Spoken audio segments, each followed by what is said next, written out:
trying to remove negative items from your credit report, there's a few things that you don't want to do, and 1 in 3 consumers make these mistakes. So let's go through them. And these are all a bunch of lies, okay? With over 1,200 videos in 9 years, I've seen and I've heard it all. Every response you can imagine. And knowing is half the battle, and preparation's everything. Now, the info I'm about to give you will prepare you to see the BS a mile away and either sidestep or deflect, whichever you prefer. You see, it's irrefutable facts that we're dealing with. We're not coming up with things, pulling it out of a hat or anything else like that. So I call BS on that one, all right? So if a company is sending out the same thing for you that they're sending out for everybody, you need to get out right now. This goes with number 4, disputing online. I'm going to sidestep that one too, all right? So when you dispute online, you are giving up your rights under Section 623 and Section 611, all right? We already have so few rights. You've heard me talk about this before, so why give up even more of them, all right? So you should only be sending out your disputes either by faxing them or by mailing them, or even both, all right? And here's another one, calling the bureaus. Sidestep. Why shouldn't you call the bureaus? Well, if you are with a credit repair company and you are calling the bureaus, you're probably calling to see if that company is sending out anything on your behalf, and the bureaus know this, right? And so you can kind of just put your progress in jeopardy just because you're trying to find out what that company's doing for you. You see, if that company even gave you the copies of the disputes, you wouldn't have to do this. So this is another thing about being with the proper company, all right? Now, here's a very, very big one, identity theft. All right. The identity theft credit sweep, where you're using a police report and all of that. I am definitely deflecting that one. Why am I deflecting that one? Well, here is the deal on that. You have been, for the most part, and I don't judge or anything. You've been a law-abiding citizen, and all of a sudden you're going to the police station. You're making a police report online, and you're saying, "Hey, I'm a victim of fraud. My wallet was stolen. They got my social and my ID and yada yada, and these accounts aren't mine." They could see that BS a mile away, all right? That is the reason that you want to sidestep that one. That's a super deflect. Why? Because you are the one that gets in trouble. That is attempt to benefit and defraud. That is a C felony. You go to jail for 6 months for fraud. And even if you didn't go to jail, why are you going to start lying about things right now?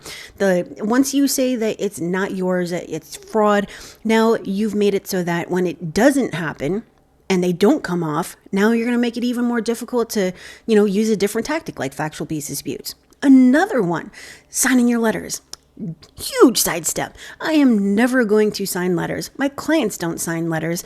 And hey, you know what? If you do sign that, what is going to happen? Well, you may see your signature show up on a contract you didn't sign.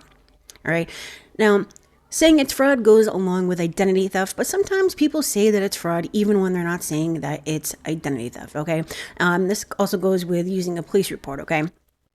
Major sidesteps, okay? 609 is the way. Well, in case you didn't know, 609 actually has to do with your right as a consumer to get a copy of your credit report and nothing to do with anybody having to give a wet signature of any sort of kind or deal or anything, okay? You may want to go and refresh on the FCRA.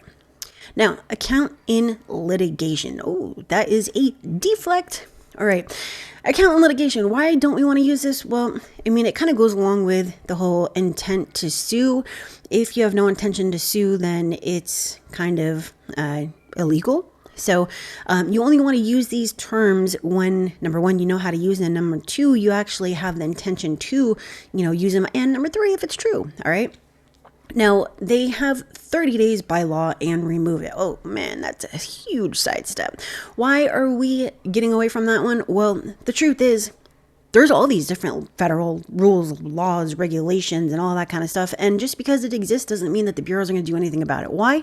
Well, because they are here to basically just make money off your information, and they have zero incentive to remove it from your credit report. It's only a small percentage of consumers who actually go the whole 9 and get their negative items off. All right. So if you are just betting on that you're going to send something, it's not going to be responded to, and the negative items are going to come off, then you have a lot to learn, and I'm here to help you with that. All right. So These were just a couple of things that you want to keep in mind as you are going along with your credit repair journey, your credit sweep journey. And you know what? If you need help with all this, you can use the comment section. Let me know what you are currently struggling with, and I will help if I can.